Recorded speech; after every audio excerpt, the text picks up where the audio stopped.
Insider Live presented by Miller Lite, making sure you guys are all updated on everything going on before this first Buccaneers playoff game. Casey Phillips here with senior writer and editor Scott Smith. And of course, we're going to be taking all of your questions. So if you have any of those, make sure you head over to the Facebook page if that's not already where you're watching from, and submit those in the comment section underneath the live video. So Scott, while we give people a chance to start doing that, I just wanted to hear some of your thoughts on what we have learned and what we still could learn today about especially things like health of guys, the COVID stuff, that everything going on with all that in terms of availability, what we learned from coach yesterday and what we will be looking for today at practice.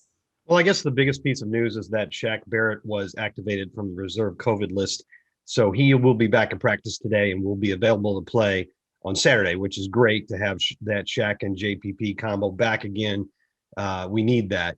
And, it was not a terrible surprise because even though the team is not allowed to say why they put a player on the COVID list, whether he was tested positive or had some sort of close contact with someone who did, we had kind of known all along that the latter was the case for Shaq. So we were expecting him back, and that's good news. Also, LaShawn McCoy, who had been missing practice in the last game due to a non-injury related situation, was back in practice as well.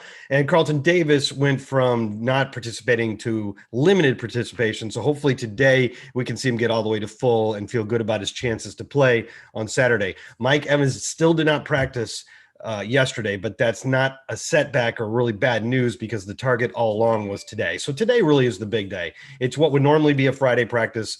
It's the last one of the week, other than a walkthrough on Friday. So this is where we're going to get a better feel for the status of Carlton and Mike. And I know we had somebody asking about Devin White, and no, he will not be available. And so now knowing that, how does that change the Buccaneers defense in your mind? And what did we see from Kevin Minter stepping into that role this last week? Yeah, I don't think that they changed their approach in any way. I mean, you hate not having Devin out there because he's got a special set of skills, and that was showing up in the stats. But Kevin Minter did a really nice job.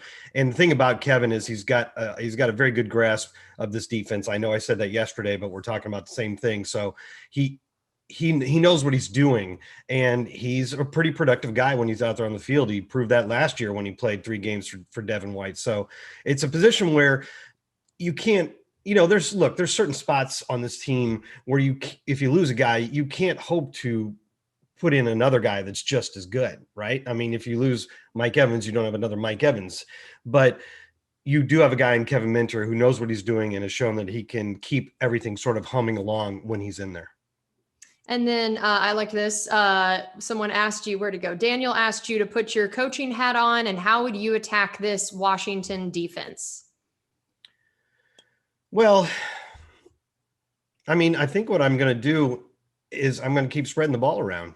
I think that's what works best for this offense when they're getting the ball into the hands of all of our playmakers, as some might say. And I think Tom Brady said something along the lines of making them defend every blade of grass, because we can throw deep and we can throw underneath.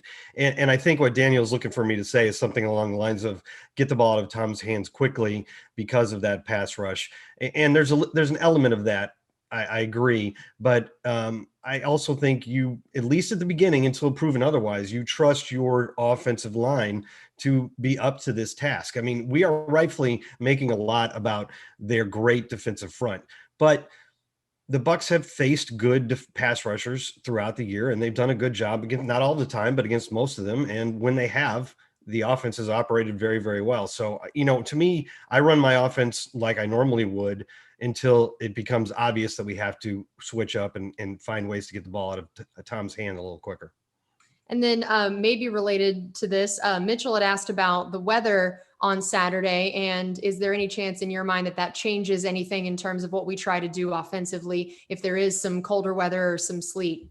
Well, as far last time I looked, the weather in terms of precipitation was supposed to not be an issue on Saturday night. I don't know if that has changed. I didn't look yet this morning, but it could get down into the mid-20s, which is something we're not used to this year.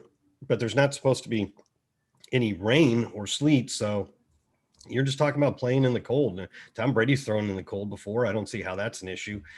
I don't think that changes your approach to the game. No. And we had a couple people asking, are there going to be fans in the stands on Saturday? No. Nope. Yep. Um, You know who said he is not bothered by that is Ali Marpet, and he made a good point. He's like, I went to a really small high school, and then I went to a really small college, Hobart. And so I'm kind of used to not playing in front of fans. So to me, it's not really hard to bring my own energy. Yeah, it's funny. I did a virtual event with Cam Bray the other day, and he said something similar that finally this time at Harvard kind of paid off. That you don't have the massive crowds of people, and you Oh, are a little bit more used to it. I'm really glad for Cam that his time at Harvard is finally paying off for him. Usually these guys who go to Harvard really find it tough when they They get out really in the real struggle in world. the world. They really do struggle. That's a great point. We had also had someone ask about if Steve McClendon will be available for Saturday. He was considered a question mark by coach when he first started talking about this week on Monday, and it didn't sound very positive. And the fact that he has not yet been activated from the reserve list, I think, is a pretty clear sign that he's not going to be available. And we had somebody ask, can we afford to double team Young, or what would that do to the rest of the group?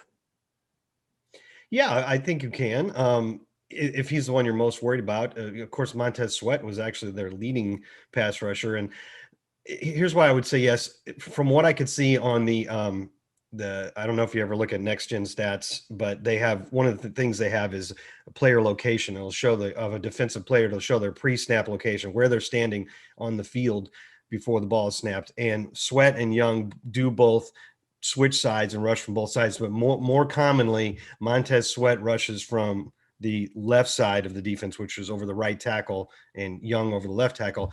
And the right tackle for us is Tristan Wirfs, who has had an unbelievable year, and according to a couple sources, has only allowed one sack the entire year. And probably, I mean, it's crazy to say this about a rookie, but he's probably playing best among all your offensive linemen, except maybe Ali Marpet. So the fact that he could maybe handle Montez Sweat on his own for most of the game, if you're going to have a tight end in the game, you certainly could afford to put him on the other side to help keep Chase Young at bay. So yeah, we could afford it. But again, as I said, either yesterday or the day before, remember that Bruce Arians is not really a max protect guy. He would always prefer to get more guys into routes. So I don't see us turtling up and max protecting for most of the game. Yeah, I think I agree with that. Liz had asked, how big of a factor do you think AB will have to be in this game? That's a good one. And I think some of that depends upon how much, if Mike's playing, Mike Evans, and how much, because when Mike went out, Antonio Brown became your X, which is the position that Mike plays. Instead of just being your third receiver, he was basically your starting X, which is a luxury to have when you think about it, because this guy put up insane numbers in that position for Pittsburgh. So that you can just plug him in is pretty amazing. And you saw what he did with 11 catches for 138 yards and 2 touchdowns. And also the question that Daniel asked earlier, if we're trying to get the ball quickly into players' hands, he obviously is the guy that we like to do that with the most right now. We did that repeatedly against Atlanta. And so I can see that he's starting to move, I think, like he is used to moving at the peak of his game. So when you get him that short pass, he's making, he gets the ball at the line of scrimmage and makes 7 or 8 yards. Or if you get him, he might break one and make 20 yards. So I think he could really be a big factor in this game, I think. Yes. All right. Well, that is going to do it for us on this edition of Buccaneers Insider Live presented by Miller Lite. That is it for us this week on these. The team just has a walkthrough tomorrow before leaving for Washington. But of course, we're hoping for that Bucs win. And if they win, we'll be back here doing this again next week. So we'll see you then.